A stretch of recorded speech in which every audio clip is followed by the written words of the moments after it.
Hi everyone. उम्मीद करता हूँ कि आप सब बढ़िया होंगे। टाइटल और थंबनेल देखकर आप लोगों को पता चल ही गया है कि वीडियो किस बारे में है। And this topic may be quite personal to you. कुछ लोगों को ये बात सुनने में पसंद शायद ना भी आए, बट सच्चाई तो यही है कि nobody, almost nobody cares about you या केयर्स अबाउट योर फीलिंग्स। इस दुनिया में शायद मुश्किल से ऐसे दो चार लोग ही होंगे जिनको आपकी सही में परवाह है। दैट पर्सन में be your loved ones, your family, your brother sister, और हार्डली एक से दो दोस्त ऐसे हो सकते हैं जिनके जिनको आपके एकदम टू द टॉप, जिनको आपके फीलिंग्स के बारे में कद्र है।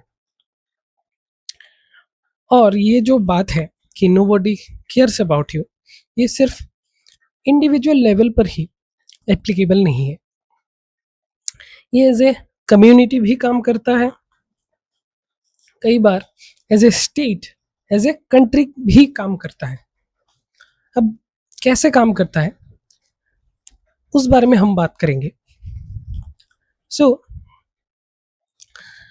हमारे देश में ऑलरेडी काफ़ी लंबे अरसे से ही ये प्रॉब्लम है कि कास्टिज्म कास्टिज्म एक डीप रूटेड सा प्रॉब्लम है। अक्सर ही अभी भी इंडिया के कई सारे स्टेट्स में, आप बिहार ले लो, यूपी ले लो, उन सब स्टेट्स में कई लोग ऐसे हैं, कई कम्युनिटीज़ के लोग ऐसे हैं जो कि दूसरे लोगों के साथ एक टेबल पर बैठकर खा नहीं सकते।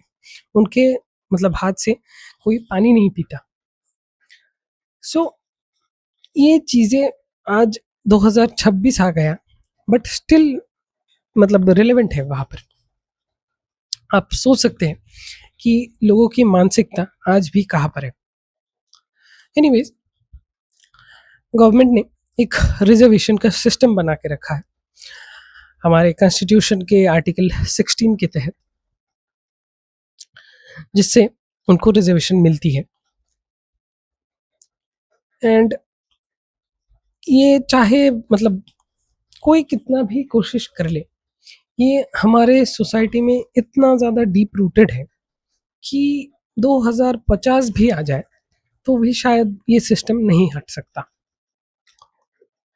नहीं तो अभी आज के दिन आप सोच ही सकते हैं, मॉडर्न लोग जो कि शहरों में रहते हैं, वो हम लोग कहाँ ये सोचेंगे कि मेरे साथ टेबल पे कोई बैठा है तो उसकी कास्ट क्या है या वो किस धर्म से भी बिलोंग करता है, नॉल।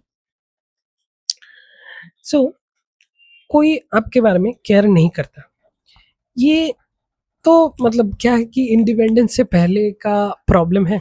इसको सॉर्ट करने के लिए अंबेडकर ने अंबेडकर जी ने ये प्रावधान दिए थे, तो इम्प्लीमेंटेड है आज भी। नहीं तो आपको भी पता है कि आज के डेट पर nobody cares about you, government doesn't cares about anyone। नहीं तो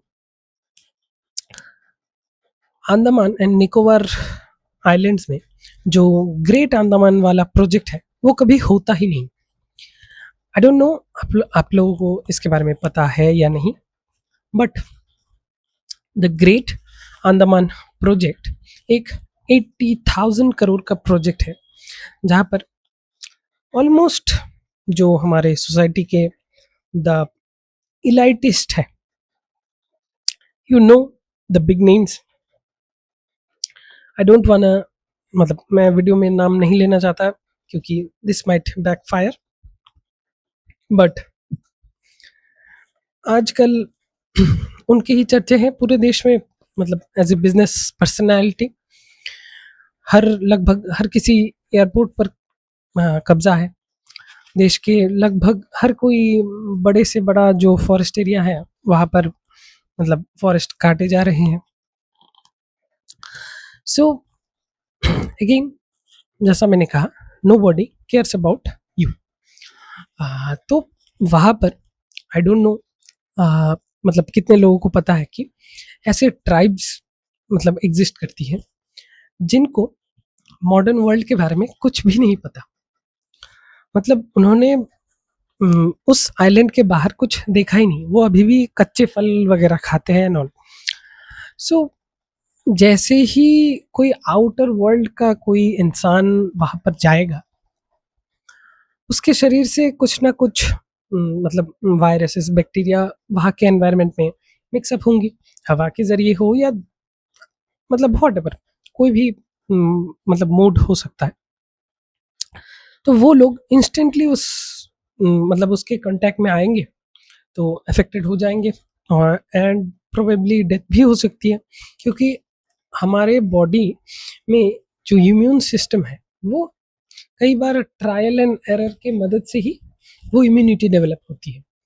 जैसे कि कोविड में हमने वैक्सीन लिया था, तो आज के दिन पर अगर कोविड हो भी जाता है तो भी हम मतलब इम्यून है, हमारी सिस्टम इतनी उसमें मतलब क्षमता है कि वो अपने आप से ही इसको हील कर सकता है, लेकिन उनके शरीर में ऐसा नहीं है। सो कहीं ना कहीं वहां पर जितने भी मतलब लोग होंगे, अल्टीमेटली पूरी की पूरी ट्राइब ही शायद गायब हो सकती है, क्योंकि ये जो फास्ट और रैपिड एक्सपांशन होगा जिसमें कि पेड़ पौधे जंगल वाइल्ड लाइफ जो जाएगी वो तो जाएगी ही, इंसान भी वहाँ मतलब वहाँ के जो नेटिव लोग हैं वो भी जा सकते हैं। एंड अब बात करते हैं पूरे ग्लोबल लेवल पर। ग्लोबल जियोपॉलिटिक्स में आप देख ही रहे होंगे कि यूएस और ईरान का वॉर चल रहा है। पिछले फरवरी 28 से आज के दिन तक भी वो चल रहा है। जब भी ये वॉर कहीं सेटल होने जाता है तभी कुछ ना कुछ प्रॉब्लम हो जाता है एंड जो भी मतलब डील साइन होने वाली है वो नहीं हो पाता। सो इस वॉर से काफ़ी ज़्यादा मतलब क्लियरेंस आ गया है कि जो कैपिटलिस्ट कंट्रीज़ हैं और जो अल्ट्रा रिसोर्सफुल कंट्रीज़ हैं सिर्फ वही एग्जिस्ट करेंगी इस वर्ल्ड में।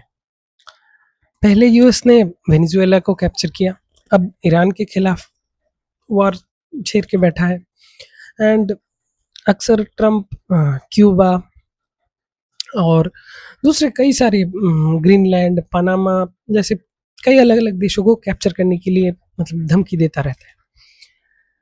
सो obviously capitalism has influence in this topic that nobody cares about others. So यही तो मतलब यही चीज मैं एक्सप्लेन करना चाहता था कि मतलब कैसे ग्लोबल लेवल पर भी कोई भी आपके बारे में नहीं सोचता। हाँ, आपको लग सकता है कि ट्रम्प तो अपने देश के बारे में सोच रहा है, वो सोच रहा है टू एन एक्सटेंट, बट उनके जो सिटीजन्स हैं या ग्राउंड लेवल पर जो चीज़ें हैं, आप कोई भी मॉडर्न मतलब रिसर्च या एक एआई को भी मतलब सर्च करके आप देख सकते हो, उनके पास ऑलमोस्ट ज़ीरो सेविंग्स होती है। वो हमेशा क्रेडिट क्रेडिट कार्ड के मतलब ज़ोर पे चलते हैं यूएस में। अ, मैंने लास्ट वीडियो में बताया भी था कि वहाँ पर कल्चर ही ऐसा है, मतलब बहुत बहुत पहले से ही क्रेडिट कार्ड का कल्चर वहाँ पर एग्जिस्ट करता है और पे चेक टू पे चेक मतलब लोग वहाँ पर रहते हैं। हमारे यहाँ पर तो सेविंग्स का जो कल्चर है वो बहुत पुराना है। अक्सर हमारे जो प्रीवियस जनरेशन है, माँ बाप की जनरेशन, उन्होंने भले ही कोई स्टॉक्स में इन्वेस्ट नहीं किया हो लेकिन लैंड या फिर कैश में सेविंग्स उन्होंने बहुत किया है। मतलब ज़्यादातर लोगों के लिए ये बात रिलेवेंट हो सकती है। सो ऐसा भी नहीं है कि ट्रम्प अपने मतलब देश के लिए या अपने सिटीजन्स के लिए बहुत ज़्यादा सोचता है। ट्रम्प अपने इस जो कार्यकाल है, उसका जो अभी प्रेसिडेंटशिप चल रहा है, सिर्फ 2 ही साल हुए हैं। उसमें ही उसने बिलियंस मतलब 2-3 बिलियन शायद बना लिया होगा। इसके अलावा स्टॉक मार्केट में भी वो बहुत सारे पोजीशन बनाकर बैठा है और अपने जो प्रेसिडेंटशिप का जो एडवांटेज है उससे या फिर उसको लेवरेज करके वो अलग-अलग कंपनीज़ में मतलब पोजीशन बनाता है और उसका फ़ायदा वो लेता है और ज़ाहिर-सी बात है ट्रम्प एक बहुत ही इम्पोर्टेंट पर्सनैलिटी है ऑल ओवर द ग्लोब। सो वो कुछ भी अपना ट्वीट करता है या सोशल मीडिया पर डालता है, उससे एक बहुत बड़ा इन्फ्लुएंस क्रिएट होता है। लोग अक्सर भाग के वही शेयर खरीदने जाते हैं एंड अपर सर्किट लगता है and he makes the profit. So as you can see in सभी एग्ज़ाम्पल से नोबडी केयर्स अबाउट अदर्स या फिर नोबडी केयर्स अबाउट यू। मतलब मैं भी इसमें एप्लीकेबल हूँ। सो इस बात को आप जितना जल्दी हो सके एक्सेप्ट कर लें, उतना ही अच्छा है। मुझे भी पहले लगता था कि अ, शायद I am in the centre और सब मुझसे प्यार करते हैं एंड ऑल, ऐसा जो कि बचपन में सबको ही लगता है। But the truth is almost the opposite. So I hope इस वीडियो से आपको एक अलग थिंकिंग का पर्सपेक्टिव मिला होगा। सो मिलते हैं अगले किसी वीडियो में कुछ एक नए इंटरेस्टिंग टॉपिक के साथ। तब तक के लिए टेक केयर, बाय।